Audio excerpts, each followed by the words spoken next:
The presumed release of people accused of violent crimes in Canada. There's a growing trend in news media where people accused of violent crimes are released pending their trial and then reoffending in the same or similar manner and then being rearrested again. In understanding why people who are accused of violent crimes are released pending trial, it is important to understand this area of law. Pretrial releases is governed exclusively by the federal government, as outlined in the Criminal Code. This means that provinces, territories, and municipalities have no control over who gets released in their communities pending their trials. Under Section 493.1 of the Criminal Code, someone who's accused of a crime must be released at the earliest reasonable opportunity with the least onerous conditions. This section means that across Canada, there is a presumption of release regardless of the severity of the accused crimes, unless a judge or legislation states otherwise. The exceptions are listed in Section 469 of the Criminal Code, and they include treason, intimidating Parliament, inciting mutiny,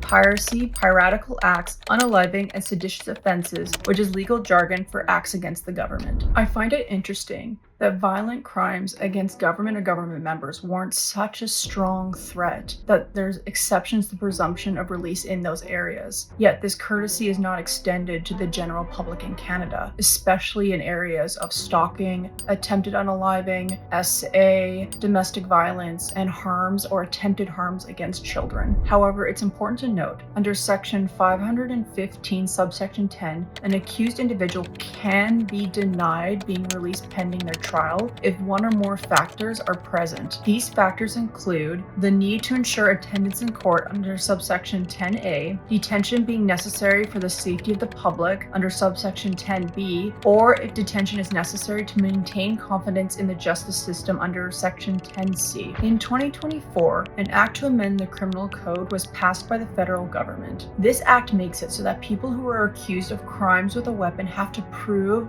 why they should be released pending trial. In 2026, the Bail and Sentencing Reform Act is supposed to be passed in federal government. This bill makes it so that people who are accused of auto theft related to organized crime or violence, home invasions, human moving, extortion involving violence, and SA in some categories have to now prove why they should be released. The law also introduces a requirement that states that if someone who is accused of a crime has been convicted of that crime within the past 10 years, they have to prove why they should be released pending trial versus a Crown prosecutor proving why they should not be released pending trial.